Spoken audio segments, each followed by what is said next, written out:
இந்த பழைய வருட ஆராதனையில் கூட இந்த ஆண்டு நமக்கு தேவன், அதாவது விடுதலையின் ஆண்டு, அபிஷேகத்தின் ஆண்டாக தேவன் நமக்கு வாக்கு பண்ணி இந்த மாதம், இந்த வருடம் முழுவதும் 12 மாதங்களிலும் அதிகமாக ஆவியானவருடைய வார்த்தைகளை குறித்த செய்தியை நாம கேட்டோம். அல்லேலூயா. வாசிக்கப்போம். சங்கீதம் 51ஆம் சங்கீதம் 12ஆம் வசனத்தை வாசிக்கப்போம். சங்கீதம் 51:12. உமது இரட்சணியத்தின் சந்தோஷத்தை திரும்பவும் எனக்கு தந்து உற்சாகமான ஆவி என்னை தாங்கும்படி செய்யும். அல்லேலூயா. உற்சாகமான ஆவி என்னை தாங்கும்படி செய்யும். அல்லேலூயா. இந்த வார்த்தை தாங்க அந்த மதிய வேளையில சாப்பிடறதுக்கு முன்னாடி தேவன் டக்குன்னு கத்திர உள்ளத்துல ஆண்டவர் தந்தார். அல்லேலூயா. ஜாம சொல்லுங்க. அல்லேலூயா. Praise the Lord. தேவன் நல்லவர். ஆமென். ஒரு செகண்ட்ல கொடுப்பார் ஆண்டவர், ஒரு நிமிஷத்துல கொடுப்பார்.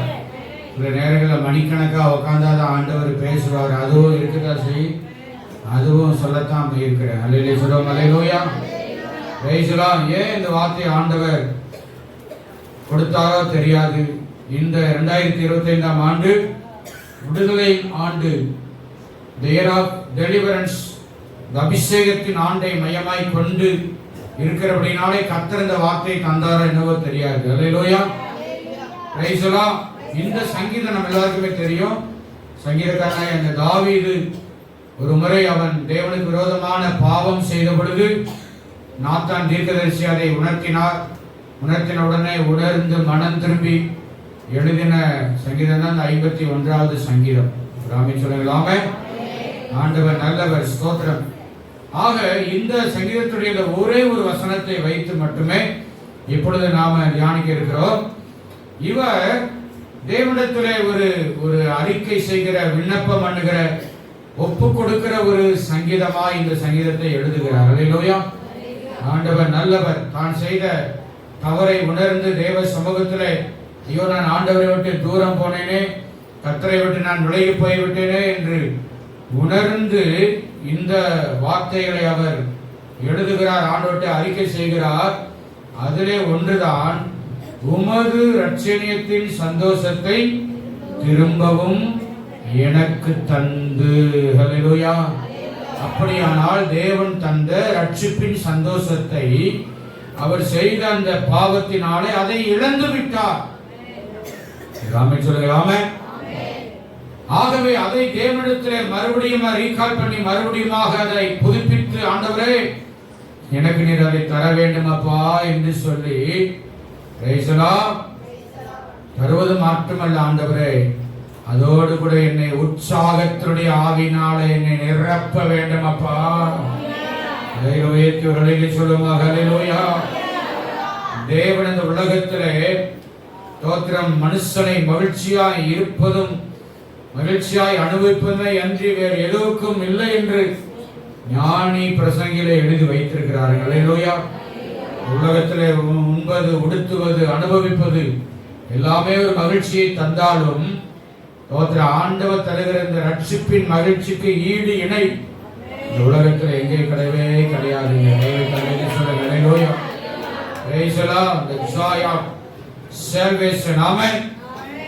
ரட்சிப்பின் சந்தோஷம் இதை ஆண்டவர் ஒருவர் மட்டுமே கொடுக்கவர் போதுமானவராய் இருக்கிறார். அல்லேலூயா.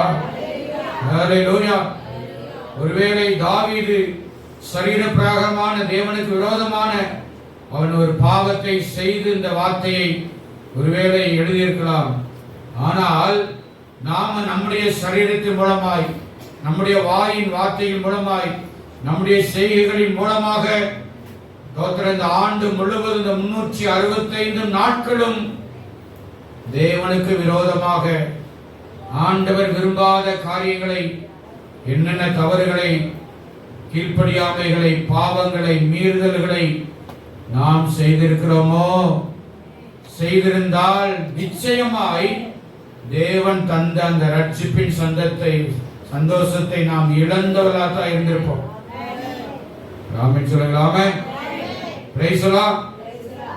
ஆகவே அந்த இழந்த அந்த சந்தோஷத்தை, இந்த ரட்சிப்பின் சந்தோஷத்தை திரும்பவும் தேவன் நமக்கு தந்து ஒரு உற்சாகமான ஆவியினாலே நம்மை நிரப்பி புதிய ஆண்டிற்குள்ளாய் பிரவேசிக்க செய்ய தேவன் அவர் வல்லமை உள்ளவராய் அவர் கடந்து வருகிறார். ஹல்லேலூயா. தாவீதை பாவத்துக்குள்ளானது ஒரு காரியம், இந்த சரீரத்தை. ஆனால் நமக்குள்ளே நம்முடைய மாம்சத்தை, நம்முடைய ஜீவியத்தை பாவத்துக்குள்ளாக்குகிற சில ஆவி வேதத்தின் அடிப்படையிலே சொல்லப்படுகிற ஒரு 7 காரியம் வேகமாய் சொல்லி கடந்து சொல்ல இருக்கிறார். ஹல்லேலூயா. Praise the Lord. only 15 minutesல இந்த செய்தியை முடிக்கணும். ஆமென். கர்த்தர் முதலாவது நம்முடைய சரீரத்துக்குள்ளே இருந்து பலவிதமான ஆவி நமக்குள்ளே வெளிப்படுகிறது.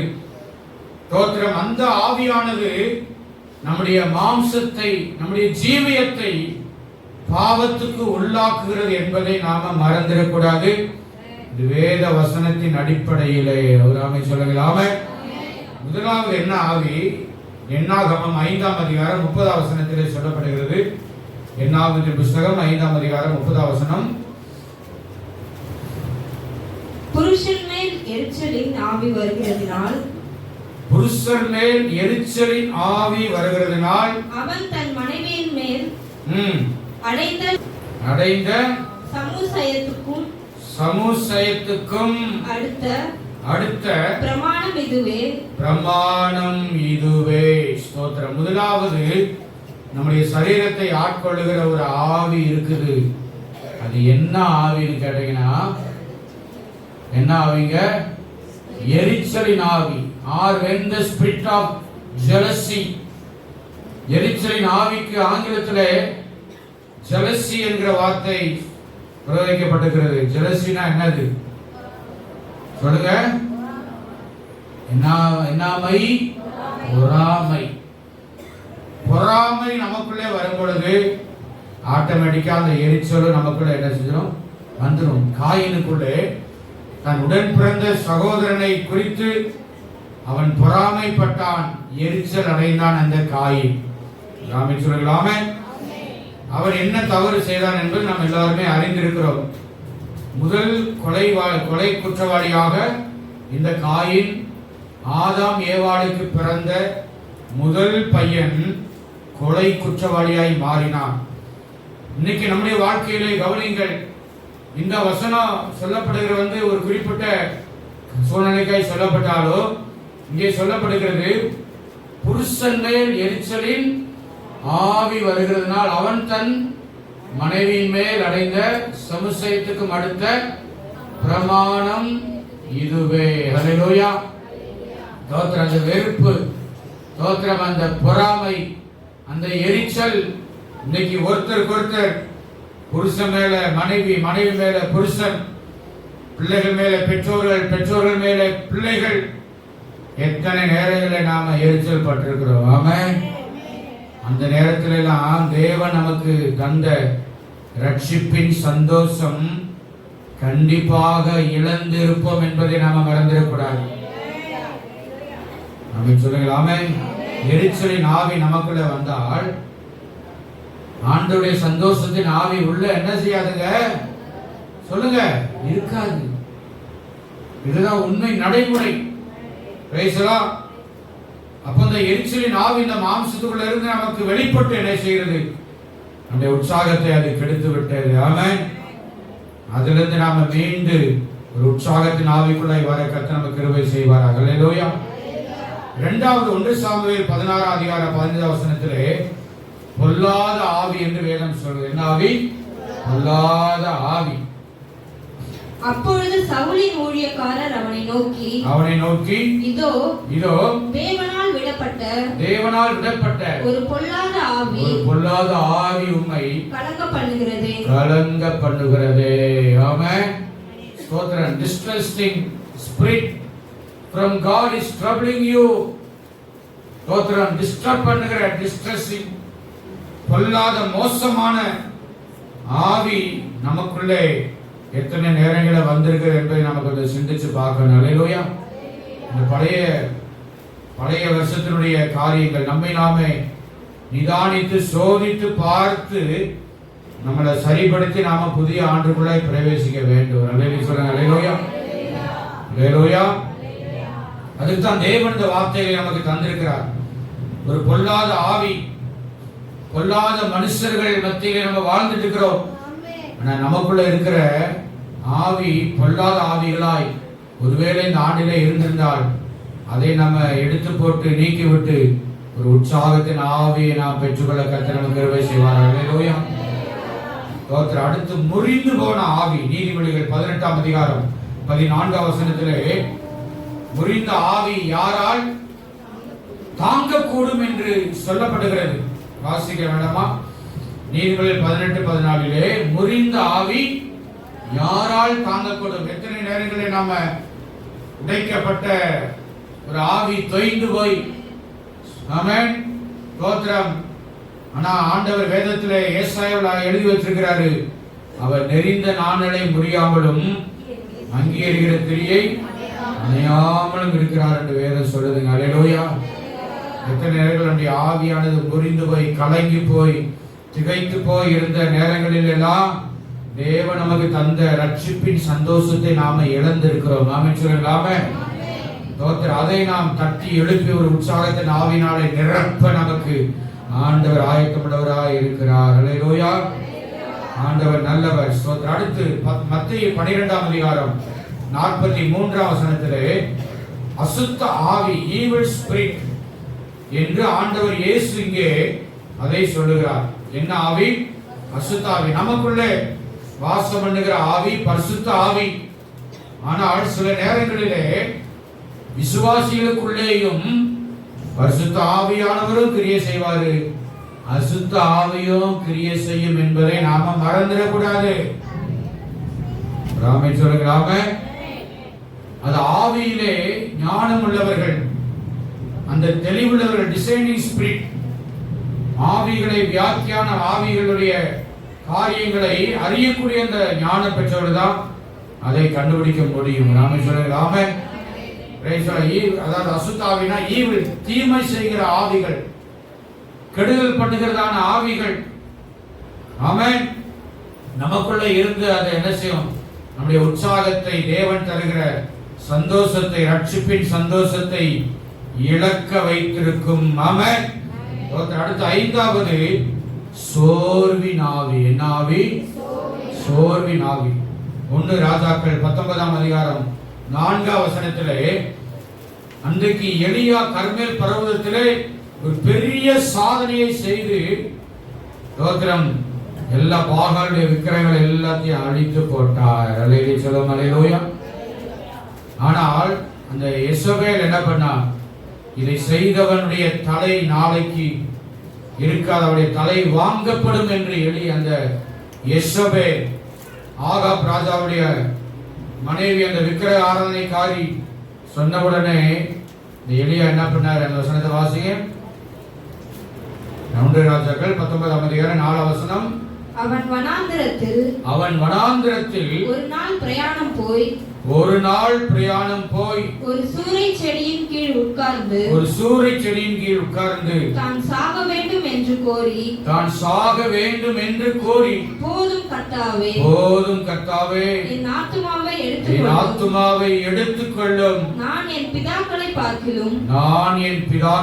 பார்க்கிலும் நல்லவன் அல்ல என்று சொல்லி ஒரு சூரை செடியின் கீழ் படுத்துக் கொண்டு நித்திரை பண்ணாங்க.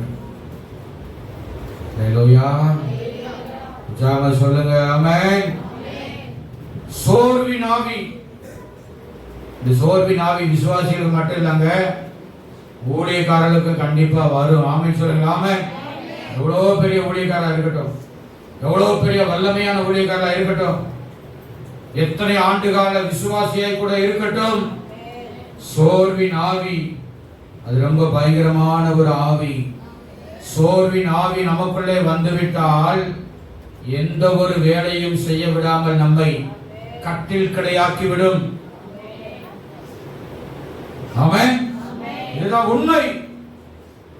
அவ்வளவு பெரிய சாதனை செய்த அந்த எலியா சொல்றாரு, போதும் கர்த்தாவே, போதும் ஆண்டவரே, இந்த ஆண்டில எத்தனை நேரத்தில் போதும் ஆண்டவரே, போதும் அப்பா, நான் பட்ட கஷ்டம் எல்லாம் போதும் ஆண்டவரே, நான் பட்ட வேதனை எல்லாம் போதும் என்று சொல்லி எத்தனை நேரத்தில் சோர்ந்து போய் கடந்து வந்திருக்கிற தேவ பிள்ளையே, இன்னைக்கு ஆண்டவர் அந்த சோர்வின் ஆவியை உன்னை விட்டு எடுத்து போட்டு ஒரு உற்சாகமுள்ள ஆவியை உன் உள்ளத்திலே மறுபடியும் மறுபடியும் கொடுப்பதற்கு ஆவியானவர் வல்லமையா இந்த வார்த்தையை கொடுத்து கொண்டிருக்கிறார். ஹல்லேலூயா. கர்த்தர் நல்லவர். Price the Lord. ஸ்தோத்திரம். அடுத்து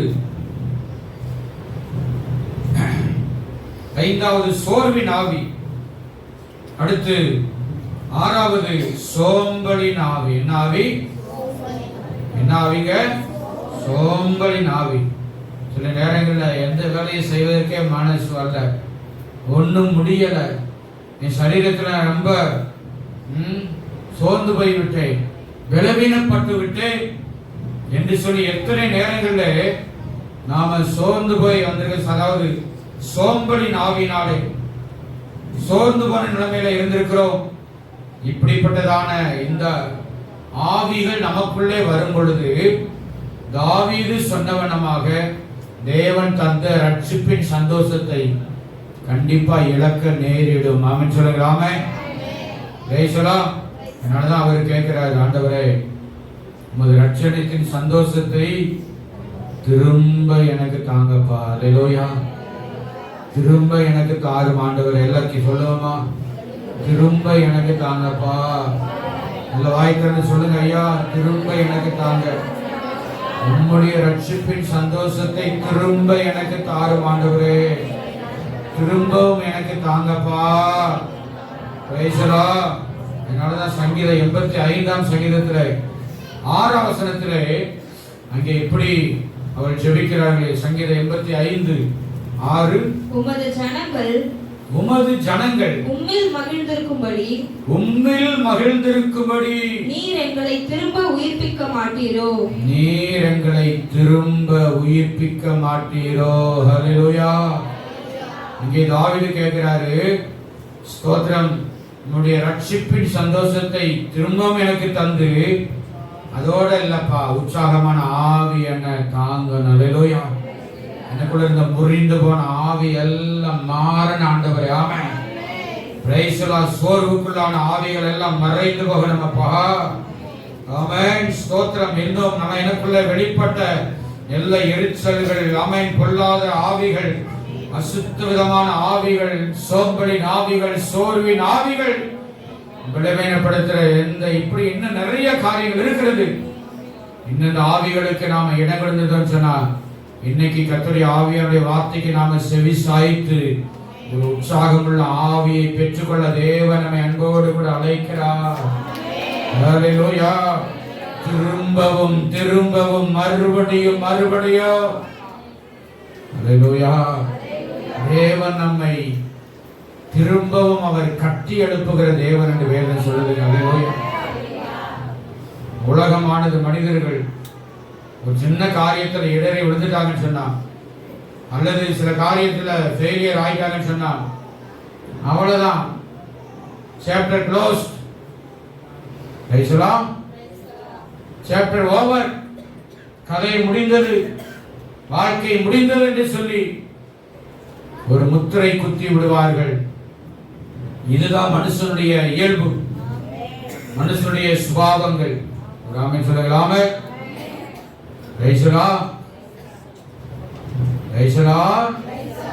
ஆனால் தேவன் அப்படிப்பட்டவர் அல்லங்க. திரும்பவும் திரும்பவும் துளிர்க்க பண்ணுகிற தேவன். அல்லேலூயா. திரும்பவும் முளைக்க பண்ணுகிற தேவன். அல்லேலூயா. அன்றைக்கு சிம்சோன் வெளிப்படுத்தக்கூடாத ஒரு ரகசியத்தை அவன் வெளிப்படுத்தினபடினாலே அவன் தெளிலாவுடைய மடியிலே போய் இருந்த பொழுது அவனுடைய பலம் அவனுடைய முடியிலே சடையை வளர்த்ததான அந்த முடியிலே இருந்தது. எதிரிகள் அதை தெரிந்து கொண்டு அவன் தலையை மொட்டையடித்தார்கள். கண்கள் எல்லாம் பிடுங்கப்பட்டது. ஆனா வேத வசனம் சொல்லுது, திரும்பவும் அந்த மயிர் முளைத்தது. கைகளை தட்டி நல்ல உற்சாகமாக கையை தட்டுங்க. அல்லேலூயா. திரும்பவும் சிம்சோனுடைய தலையிலே இந்த மயிர் முடி முளைத்ததுங்க. அல்லேலூயா. அல்லேலூயா. மறுபடியும் ஒரு நம்பிக்கையை கர்த்தர் நமக்கு தருகிறார். அல்லேலூயா. திரும்பவும் தேவன் எனக்கு தந்த ரட்சிப்பின் சந்தோஷத்தை நான் திரும்பவும் பெற்றுக்கொள்வதற்கு தேவன் நிச்சயமாக எனக்கு உதவி செய்வார்கள். அல்லேலூயா. உற்சாகமான ஆவியினால் தேவன் என்னை நிச்சயமாய் தாங்குவார் என்கிற நம்பிக்கை, அர்ப்பணிப்பு யாருக்கு உண்டோ, இந்த உற்சாகத்தின் ஆவியோடு தேவன் இந்த பழைய ஆண்டை நாம ஸ்தோத்திரம் ஆமென் ஸ்தோத்திரம் முடித்து உற்சாகத்தின் ஆவியோடு புதிய ஆண்டிற்குள்ளே பிரவேசிக்க செய்ய ஒரு போதுமான தேவனாக இருக்கிறார். அல்லேலூயா. இப்படிப்பட்டதான இந்த ஸ்பிரிட்ஸ் நமக்குள்ளே இந்த மாம்சத்தை பல விதங்களிலே கெடுத்து கொண்டு இருக்குதுங்க. ஆமென். இதை நாம அறிந்து கொள்ள வேண்டும். இதை யாரால் அறிந்து கொள்ள முடியுமா? ஆவிக்குரியவர்கள் தான் இதை அறிய முடியும். ஆமென். பரிசுத்த ஆவியானவர உணர்வுகளுக்குள்ளதான் இதை என்ன செய்ய முடியும்? அறிந்து கொள்ள முடியும், புரிந்து கொள்ளவும் முடியும். அல்லேலூயா. அல்லேலூயா. நீங்க ஒருவேளை இதுவரைக்கும் நீங்க மாம்சத்திலேயே உங்க வாழ்க்கைய நீங்க நடத்தி கொண்டு வந்தீங்கன்னு சொன்னா, இன்றைக்கு இந்த ஆவிக்குள்ளே வர கர்த்தர் நமக்கு கிருபை செய்வாராக. அல்லேலூயா. அல்லேலூயா.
தேவன் ஆச்சரியமானவர், அற்புதமானவர்.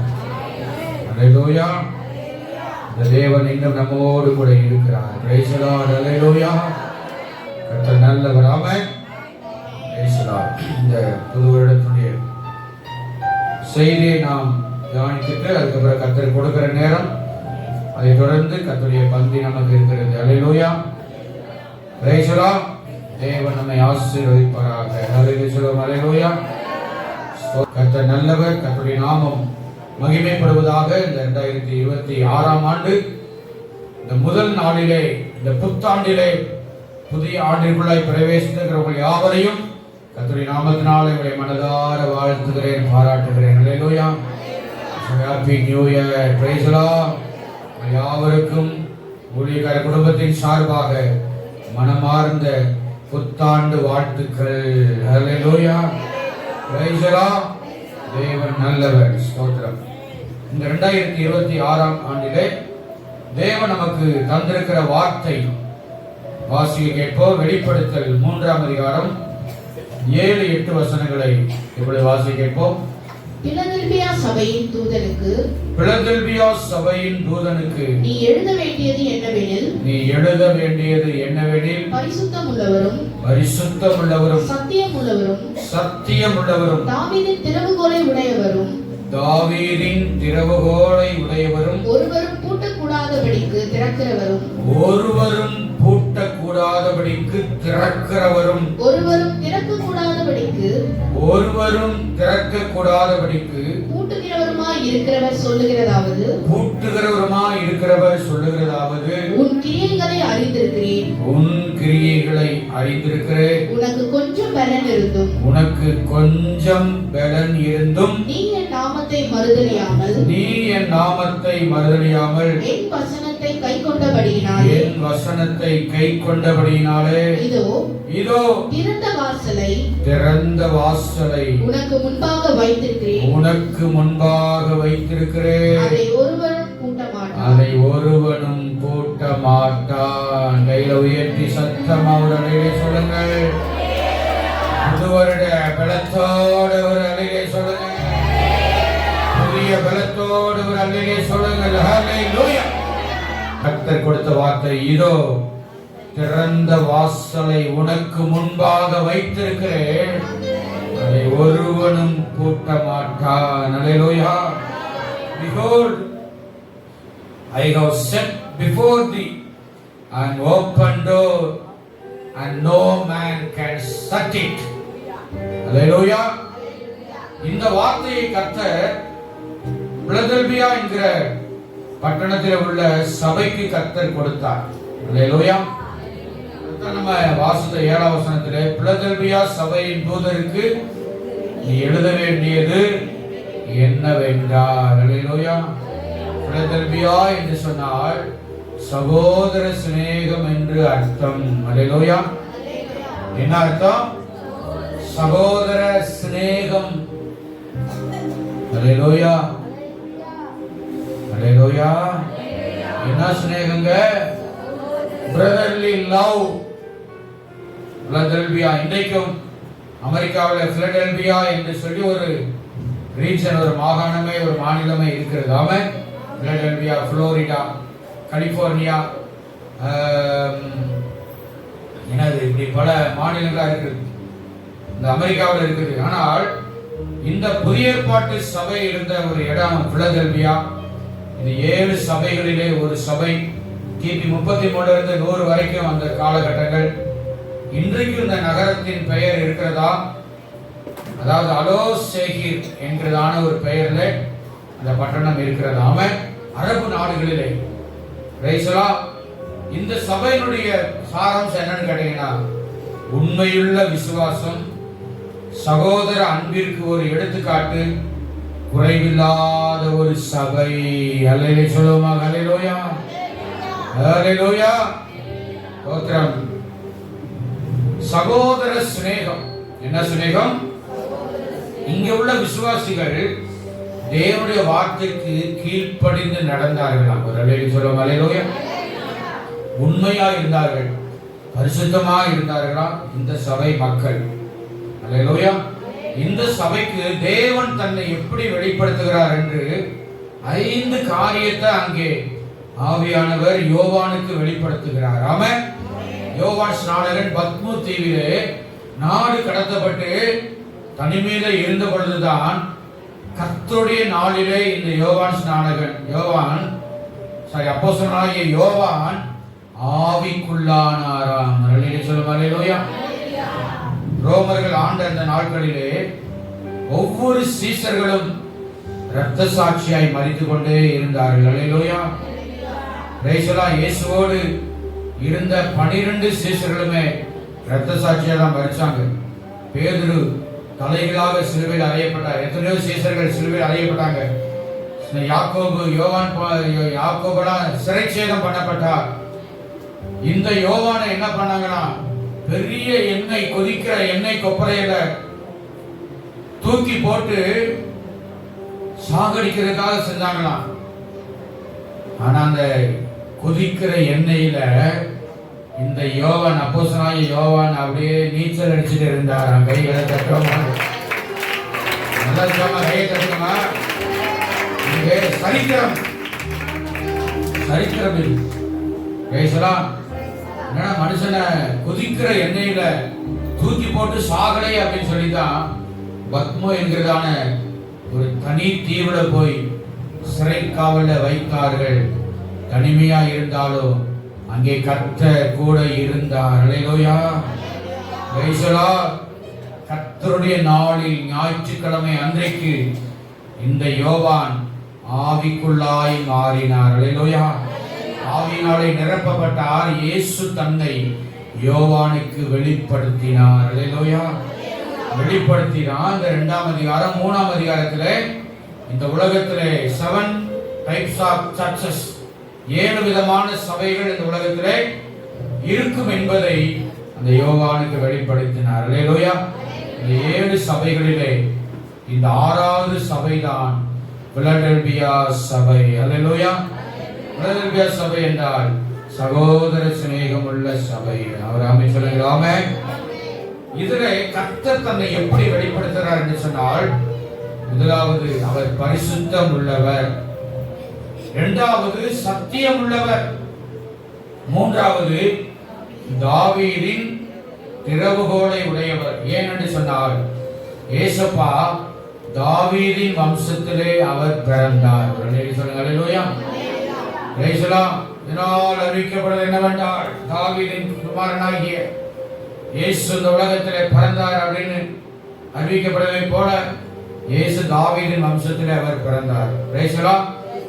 அடுத்து ஒருவரும் பூட்டக்கூடாதபடிக்கு திறக்கிறவர். அல்லேலூயா.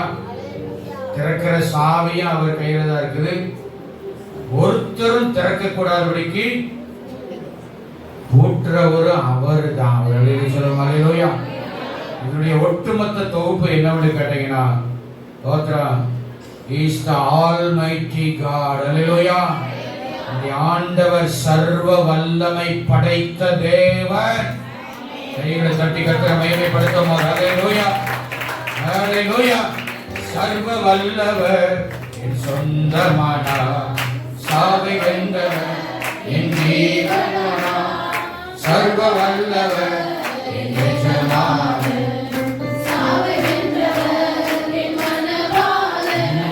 சர்வ வல்லவர் என் சொந்தமானார். சாவை வென்றவர். சர்வ வல்லவர் என் எஜமானன். சாவை வென்றவர் என் எஜமானன். ஆமாரிதே அருளையமானே. ஓஹோரி உம்மைதானே. ஆமாரிதே அருளையமானே.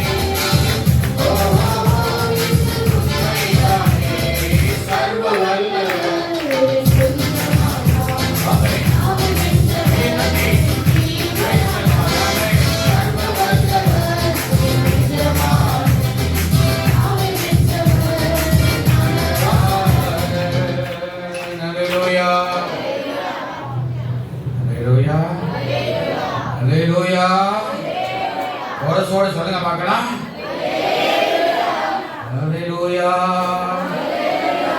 ஹalleluya. என்னடா பாஸ்டிக் அப்படி நினைக்கிறாரு? உங்களை உற்சாகப்படுத்துங்க. ஹalleluya. ஆமென். பரிசுத்தம் உள்ளவர், சத்தியம் உள்ளவர், தாவீதின் திறவுகோலை உடையவர், ஒருவரும் திறக்க கூடாதபடிக்கு பூட்டுகிறவர், ஒருவர் பூட்டக்கூடாதபடிக்கு திறக்கிற தேவன், அவர் சர்வ வல்லமையுள்ள கர்த்தர். ஹalleluya. இந்த சபைக்கு ஆண்டவர் இதோ திறந்த வாசலை உனக்கு முன்பாக வைத்திருக்கிறேன். ஹalleluya. இந்த வார்த்தை என்பது எதை குறிக்கிறது? நம்பிக்கை, விசுவாசம், ஒரு உறுதியின் வார்த்தையை குறிக்கிறது. ஹalleluya. ஆமென். இந்த ஆண்டிலே கர்த்தர் உங்களுடைய வாழ்க்கையிலே என்னென்ன எல்லைகளிலே, என்னென்ன காரியத்திலே இன்னும் சில காரியங்கள் திறக்கப்படாமல் இருக்கிறதோ, அதுக்கு யாரு தடையாக இருக்கிறார்களோ, எந்த காரியங்கள் தடையா இருக்கிறதோ, எந்த சூழ்நிலைகள் தடையா இருக்கிறதோ, எல்லாத்தையும் கர்த்தர் நிச்சயமாய் திறப்பார். ஆமென். ஹalleluya. ஹalleluya. அதை ஒருவனும் எந்த சக்தியும் போட்ட முடியாது. எந்த அதிகாரமும் அதை தடை பண்ண முடியாது. எந்த அதிகாரமும் பூட்டி வைக்க முடியாது. எந்த சட்ட இரட்டைகளும் பூட்டி வைக்க முடியாது. எந்த மனுஷன் அதை பூட்டி வைக்க முடியாது. எந்த இயக்கங்களும் அதை பூட்டி வைக்கவே முடியாது. ஹalleluya. praise the Lord. சரி, எதற்காக இந்த சபைக்கு இந்த ஆசீர்வாதத்தை கொடுத்திருக்கிறாருங்க? இந்த 7 சபைகளையும் குறைவில்லாத சபை 2 சபை, சிமர்னா சபையும் இந்த பிலதெல்பியா சபையும் தான். ராமேஸ்வரம் ராமன் சிமர்னா சபைக்கு கொடுத்த வாக்குத்தத்தத்தை விட இந்த பிலதெல்பியா சபை கொடுத்த ரொம்ப அற்புதமான வார்த்தை. ஹalleluya. praise the Lord. ஆண்டவர் நல்லவர். ராமன் ஸ்தோத்திரம். ஏன் அப்படின்னு கேட்டீங்கன்னா 3 காரியம். எதனால கொடுக்கப்பட்டது இந்த வாக்குத்தத்தம்? தேவன் நமக்கு டெய்லி நாம ஒரு வாக்குத்தத்தை, ஒருவேளை இந்த கேலண்டரை பார்க்கிற நீங்கள், ஹalleluya, இது 2025 காலண்டர் முடிஞ்சு போச்சு. ரைசலா 31 வச்சுக்கோமே. ரைசலா டிசம்பர் 31 2025 என்ன வசனம்? இரட்டிப்பான நன்மையை தருவேன். அப்போ இந்த கேலண்டர்ல இருக்கிற வாக்குத்தத்த வசனம் ஒவ்வொரு நாளும் ஒரு வசனத்தை ஆண்டவர் அங்கே பொறிக்கப்பட்டிருக்கிறது. அதை நாம நம்புறோம், விசுவாசிக்கிறோம், ஜெபிக்கிறோம். அந்த வாக்குத்தத்தை எப்போ நிறைவேறும்னா, அந்த வாக்குத்தத்தத்தை நாம் பெற்றுக்கொள்வதற்கு நாம என்ன செய்ய வேண்டும் என்பதை நாம் அறிந்து அதன்படி நடந்தால்தான் இந்த வாக்குத்தத்தம் நமக்கு நிறைவேறும். சொல்லுங்க ஹalleluya. காணிக்கை படைக்க வரும்பொழுது ஒவ்வொருத்தருக்கும் பர்சனல் பிராமிஸ் கார்டு கொடுப்போம். அது ரெடியா இருக்குது. ஹalleluya. அப்போ இந்த பிலதெல்பியா சபைக்கு இந்த திறந்த வாசலை கொடுக்க 3 முக்கிய காரணம் என்னன்னு கேட்டீங்கன்னு சொன்னா, ஸ்தோத்திரம், இந்த சபை 8ஆம் வசனத்தில் சொல்றாரு, உன் கிரியைகளை அறிந்திருக்கிறேன், உனக்கு கொஞ்சம் பலன் இருந்தும் நீ என் நாமத்தை மறுதலியாமல் என் வசனத்தை கை கொண்டபடியினாலே. ஹalleluya. அன்பான தேவ பிள்ளைகளே, எல்லாம் கவனிங்க. கர்த்தருடைய ஆசீர்வாதம், வாக்குத்தத்தம் நாம நிபந்தனைக்கு உட்பட்டு தான் அதை நாம பெற முடியும். தேவனுடைய வாக்குத்தத்தங்களும் அப்படித்தான். அது நிபந்தனைக்கு உட்பட்டது. நாம செய்ய வேண்டிய வேலையை நாம செஞ்சாதான் இந்த வாக்குத்தத்தம் நம்ம வாழ்க்கையிலே நிறைவேறும். ராமேஸ்வரம் இந்த பிலதெல்பியா சபைக்குள்ள இருந்த 3 காரியம். முதலாவது, நற்கிரியை உள்ள சபை. எல்லாம் சொல்லுங்க, குட் ஆக்ஷன்ஸ், நல்ல செயல்கள் அவர்களுக்குள்ளே காணப்பட்டது. ஆமென். நல்ல சிந்தனை காணப்பட்டது, நல்ல எண்ணங்கள் காணப்பட்டது, நல்ல பேச்சுகள் வெளிப்பட்டது, நல்ல யோசனைகள் வெளிப்பட்டது. குட் ஐடியாஸ், நல்ல ஐடியாக்கள் வெளிப்பட்டது, நல்ல செயல்களும் வெளிப்பட்டது. அதுதான் நற்கிரியை. ஹalleluya. பிரைஸ்லா. நம்ம ஆராதிக்கிற இயேசு நல்லவருங்க. நமக்குள்ள நல்ல கிரியைகள் வெளிப்படாவிட்டால் பூட்டப்பட்டிருக்கிற வாசல் பூட்டியதா இருக்கும். நம்முடைய துர்க்கிரியைகள் அல்லது வேண்டாத காரியங்கள் தேவன் போய் திறக்கம் நினைச்சா கூட அங்கே சாத்தான் வந்து என்ன செய்வான்? பிளாக் பண்ணுவான், தடை பண்ணுவான். என்ன ஆண்டவரே, உங்களுடைய பிள்ளைங்க ரொம்ப ஒழுங்கா இருக்குதா? உங்களுடைய வார்த்தைகளை கீழ்படுகிறா? மோசைக்கு அப்படிதான் நடந்துச்சு. மோசை ஊழியக்காரிக்கு அந்த நிலைமை நம்மளா ஏமாத்துறான். ராமேஸ்வரம் மோசை கர்த்தருடைய வார்த்தை கீழ்ப்படியாம கண்மலையை பார்த்து அடிச்சனால அவர் மலையிலே போய் அவர் மரித்து போனார். தேவதூதர்கள் அடக்கம் பண்ண வராங்க. ஆனா பிசாசு வந்து என்ன செய்யல, விடல. இந்த சரீரம் எனக்குரியதா, எங்களுக்குரியதா அப்படின்னு. ஏன் அப்படின்னா, உங்களுடைய வார்த்தை, தேவனுடைய வார்த்தைக்கு இவர் கீழ்ப்படியாம போயிட்டார் இல்லையா? அப்புறம் மிகாவேல் தூதன் வந்து யுத்தம் பண்ணி காரியங்கள் நடந்தது. சொல்லுங்க. நம்முடைய வாழ்க்கையிலே வாசல்கள் திறக்கப்பட வேண்டும் என்று சொன்னார். நம்முடைய வாழ்க்கையில நல்ல கிரியைகள் வெளிப்படணும். இந்த 2026 ஆண்டுல நல்ல உலகத்தை உயர்த்தி ஆண்டவரே நல்ல கிரியைகள் எனக்குள்ள வரட்டும் அப்பா, நல்ல சிந்தனை எனக்குள்ள வரட்டும் ஆண்டவரே. என்ன சொல்லுங்க, நல்ல எண்ணங்கள் எனக்குள்ள வரணும் ஆண்டவரே, நல்ல பேச்சுக்கள் எனக்குள்ள வரணும் ஆண்டவரே. ஆமே, எல்லா உலகத்தை உயர்த்தி எல்லாம் அப்படியே ஸ்தோத்திரம் பண்ணி இந்த வார்த்தையை ஒப்பு கொடுத்து ஜெபம் பண்ணுங்க. ஆமே, ஒப்பு கொடுத்து ஜெபம் பண்ணுங்க. கர்த்தர் நமக்கு உதவி செய்வாராக. ஹல்லேலூயா. நற்கிரியைகளை அறிந்திருக்கிறேன் சொன்ன. இரண்டாவது, கொஞ்சம் பலனிருந்தும் நீ நாமத்தை மறுதலியாமல். ஹல்லேலூயா. நியாயாதிபதிகள் 6ஆம் அதிகாரம் 14ஆம் வசனத்திலே, நியாயாதிபதிகள் 6:14 வாசிப்போம்.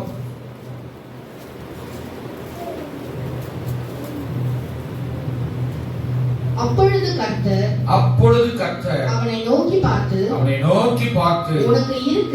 உனக்கு இருக்கிற இந்த பலத்தோடே போ, நீ இஸ்ரவேலை மீதியானியர் கைக்கு நீங்களாக்கி ரட்சிப்பாய். அல்லேலூயா. உனக்கு கொஞ்சம் பலன் இருந்தும் நீ நாமத்தை மறுதலிக்கவில்லை. அல்லேலூயா. எனக்கு கொஞ்சம் பலந்தாயா இருக்குது, கொஞ்சம் வசதிதான் இருக்குது, கொஞ்சம் திறமைதான் இருக்குது, கொஞ்சம் தாழ்ந்ததா இருக்குது, பரவாயில்ல, உன்னிடத்துல என்ன இருக்குது? அன்றைக்கு எரியா சாரிபாத் உதவியுடைய வீட்டுக்கு அங்கே போனப்போ கொஞ்சம் பானையில கொஞ்சம் மாவு கொஞ்சம் எண்ணெய் இருந்துச்சு, அதுல எனக்கு ஒரு அடையை செய்து கொடு அப்படின்னு சொன்னாரு. நம்ம கொஞ்சத்தை நம்ம ஆண்டவருக்கு கொடுத்தா தான் கர்த்தர் நமக்கு நிறைவாக நிறைய கொடுப்பாருங்க. கையை தட்டி ஆமே, கையை தட்டி கர்த்தரை ஸ்தோத்திரம் பண்ணுங்க. அல்லேலூயா. எனக்கு கொஞ்சம் ஞானம் தான் இருக்குது, கொஞ்சம் அறிவுதான் இருக்குது, பரவாயில்ல, அந்த ஞானம் போதும். இந்த திறந்த வாசல் அப்படின்னு சொன்ன உடனே பல காரியங்கள் அதுல இருக்குது, பல செய்திகள், அதையெல்லாம் ஒவ்வொரு மாதமும் நாம தியானிக்க போகிறோம். அல்லேலூயா. அது குடும்பத்துக்கு மட்டுமல்ல, நம்ம சபைக்கும் நம்முடைய ஒவ்வொரு எல்லாவற்றுக்கும் அந்த வார்த்தையானது பிரயோஜனமுள்ளதாய் மாற இருக்கிறது. அல்லேலூயா. அதனால என்கிட்ட கொஞ்சம் ஞானதையா இருக்குது, கொஞ்சம் பணம் தான் இருக்குது, கொஞ்சம் பலன் தான் இருக்குது, அந்த கொஞ்சத்தை தான் ஆண்டவர் கேட்கிறாரு. ஒரு அலையிலே சொல்லுங்க, அல்லேலூயா. மீதியா அவர் பார்த்துப்பார். இதுதான் வேதத்துடைய உண்மை. கொஞ்சம் பலன் இருந்தாலும் ஆண்டுடைய நாமத்தை மறுதலிக்காம கர்த்தருக்காக வைராக்கியமா இருந்த சபை இந்த பிலதெல்பியா சபை. அல்லேலூயா. ஸ்தோத்திரம். அடுத்து மூன்றாவது, தேவனுடைய வார்த்தையை பொறுமையாய் இருந்து அந்த வசனத்தை கை கொண்டார்களாம். அல்லேலூயா சொல்லுங்க. அல்லேலூயா. அல்லேலூயா. ஸ்தோத்திரம். 10ஆம் வசனத்தை சொல்றார் பாருங்க, 3:10 வெளிப்படுத்தல். என் பொறுமையை குறித்து சொல்லிய வசனத்தை நீ காத்து கொண்டபடியினால். அல்லேலூயா. எதை குறித்து? பொறுமையோடு தேவனுடைய வார்த்தையை கேட்டாங்க. அல்லேலூயா. இல்ல உற்சாகம் அல்லேலூயா சொல்லுங்க. ஆனா இப்போ உள்ள வேகமான காலத்துல இதுதான் இல்ல, இந்த மை தான் இல்ல. என்ன மை? சொல்லுங்கம்மா. பொறுமை. எல்லாத்துலயுமே அவசரம், எல்லாத்துலயுமே ஆத்திரம். ஆத்திரக்காரனுக்கு என்ன மட்டான்? புத்தி மட்டு அப்படின்னு சொல்றாங்க. நம் தேவனுடைய வார்த்தைகளை பொறுமையோடு நாம கேட்டு அதன்படி நாம அந்த உள்ளத்துல ஏற்றுக்கொண்டு அதை நாம் கடைபிடித்தால் கர்த்தர் உங்களுக்கு நல்ல ஓப்பன் டோரை வச்சுக்கிறார், திறந்த வாசல் ஆண்டு வச்சுக்கிறார். அல்லேலூயா. நாம போய் திறக்க வேண்டிய அவசியம் இல்லை, ஆண்டவரே நமக்காக அவர் திறந்து விட்டுருவார். அல்லேலூயா. ஆமா, இரும்பு தாழ்பாளா இருக்கட்டும், ஆமா, இரும்பு சங்கடியினாலே கட்டப்பட்டதா கூட இருக்கட்டும், எல்லாத்தையும் ஆண்டவர் உடைத்து ஆமா கொடுக்கவர் வல்லவராய் இருக்கிறார். ஒரே ஒரு வசனத்தை வாசித்து நாம ஜெபிக்க போகிறோம். ஏசாயா தீர்க்கதரிசியின் புஸ்தகம் 45ஆம் அதிகாரம், ஏசாயா 45. ஸ்தோத்திரம். கர்த்தர் நல்லவர். 2-3-4 வசனங்களை வாசிப்போம். நான் உனக்கு முன்னே போய் கோணலானவைகளை செவ்வையாக்குவேன். உன்னை பெயர் சொல்லி அழைக்கிற இஸ்ரவேலின் தேவனாகிய கர்த்தர் நானே என்று நீ அறியும்படிக்கு வெண்கல கதவுகளை உடைத்து இரும்பு தாழ்பால்களை முறித்து அந்தகாரத்தில் இருக்கிற பொக்கிஷங்களையும் ஒளிப்பிடத்தில் இருக்கிற புதையல்களையும் உனக்கு கொடுப்பேன். நான் என் தாசனாகிய பாருங்க, யாரு அடைத்து வைத்திருந்தாலும் அது வெண்கல கதவா கூட இருக்கலாங்க. ஏன் வெண்கல கதவுன்னு? பிராஸ் வெண்கலம் அவ்வளவு உறுதியான அந்த ஒரு மெட்டல். இப்படிப்பட்ட வெண்கல கதவுகளை போன்ற காரியங்களா இருந்தாலும், இருப்பு தாழ்பாளர்களா இருந்தாலும், அது எல்லாத்தையும் ஆண்டவர் நமக்காக இந்த ஆண்டிலே முறித்து போட்டு, அல்லேலூயா, அந்த காலத்தில் இருக்கிற பொக்கிஷங்களையும் ஒளிப்படத்தில் இருக்கிற புதையல்களையும் உனக்கு கொடுப்பேன் என்று கர்த்தர் நமக்கு வாக்கு பண்ணுகிறார். அல்லேலூயா, அல்லேலூயா. இந்த வாக்குத்தத்தத்தை பெற்றுக்கொள்ள எத்தனை பேர் ஆயத்தமா இருக்கிறீங்க? அல்லேலூயா. அதுக்கு நாம 3 காரியத்தை செய்யணும். நற்கிரியைகளை செய்யணும். 2வது என்ன செய்யணும்? அதான் சொன்னேன், கொஞ்சம் பலன் இருந்து என்ன செய்யக்கூடாது? கேர்லெஸ்ஸா இருக்கக்கூடாது. 3வது, பொறுமையாய் தேவனுடைய வாசனத்தை வார்த்தையை நாம கை கொள்ள வேண்டும். அல்லேலூயா. அப்பொழுது இதோ திறந்த வாசலை உனக்கு முன்பாக வைத்திருக்கிறேன், அதை ஒருவனும் பூட்ட மாட்டான். அல்லேலூயா, அல்லேலூயா.